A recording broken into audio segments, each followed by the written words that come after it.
নৌকা দেখছো আপা, ডিঙ্গি নৌকা, নৌকার মতো হয়েছি আমি। আমার কুলো সামাল দিতে হয়, ও কুলো সামাল দিতে হয়, বউয়ের চাপা কান্নাও সহ্য করতে হয়, ওর মায়ের দিকেও তাকাইতে হয়। যেসব পুরুষরা আসলে পরিবার দুই দিকে ঠিক রাখে, মানে মাঝখান থাকে, এদের ভিতরে যে কি পরিমাণে কষ্ট, এটা আমি এতদিন বুঝি নাই, কিন্তু এখন বুঝি। বড়পা একটু কথা আজকে বলি না, আমি খুব অবাক হই যখন আপনি আমার বউরে সংসারের দায়িত্ব শিখান। আরো বেশি অবাক হই শাশুড়ির কিভাবে যত্ন নিতে হবে সেই বিষয়ে যখন আপনি ওরে শিখান। আমার খুবই খারাপ লাগে।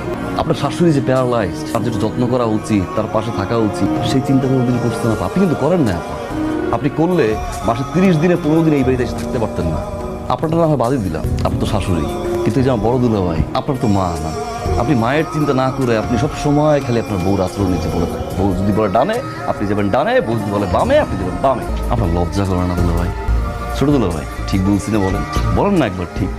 সবসময় তো ঠিক ঠিক ঠিক ঠিক করেই গেল না। আপনার বাবার মৃত্যুবার্ষিকী গেল আর আপনি থাকেন এই বাড়িতে, একটা মিলাদ পর্যন্ত পড়াইলেন না। আর ছোট বাবা, তোর কথা আমি কি করি? তুই এই বাড়িতে আইয়া তুই গিয়ে আমার বউর ভুল ধরস, তুই আমার ছোট ভাইয়ের বউর ভুল ধরস। তার বউ কেন তার কান পড়া দিয়ে এই বাড়ি থেকে তারা নিয়ে গেছে ঢাকায়, তা বয়ে গেছে না? আর তোর যে জামাইয়ের 3টা বোন ঘর দিয়ে আলাদা করে দিলি, বাপ মা আলাদা করে দিলি, পুরো একটা বাড়িতে তো জামাই নিয়ে একা থাকো, তোর লজ্জা করে না? তোর লজ্জা করে না? তুই এবার আমার ছোট ভাইয়ের কিছু কান পড়া দিস। একটা মেয়ে তার জামাইকে বুঝাই শুনাই এই বাড়ি থেকে নিয়ে গেছে, সে খারাপ।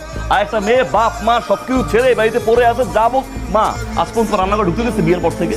বড় না মা, সত্যি বড় না মা, নিচে ঢুকতে দিচ্ছে মা? দেখা তো না? তোমার জ্বর হোক, মাথা ব্যথা হোক, কোমর ব্যথা হোক, 24টা ঘন্টা এবার পাশ থাকতেছে, তোমার যা লাগতেছে সবসময় তোমার সেবা করতেছে মা। ও তোমার গায়ের জ্বর নিয়েও মা তোমার সেবা করতেছে। আচ্ছা, ভালো সংজ্ঞাটা কোথায়? আমার একটু শিখাও না, একটু শিখতে চাই সংজ্ঞা বলতে। ভালো ভালো সংজ্ঞা কই? এই দুলা ভাই, আপনি কথা বলেন না কেন? বলো আপনি কথা বলেন না।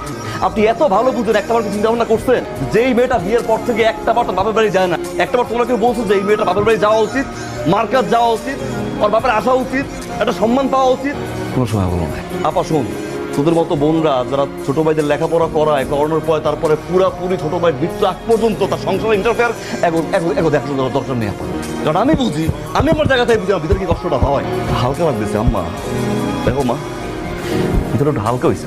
দেখো দেখো কথা বলতে পারছি, আমি জানি আমি বেয়াদবি করছি মা, আমার বলা ঠিক হয় নাই, আমি ক্ষমা। রাজু তো ঠিকই বলছে।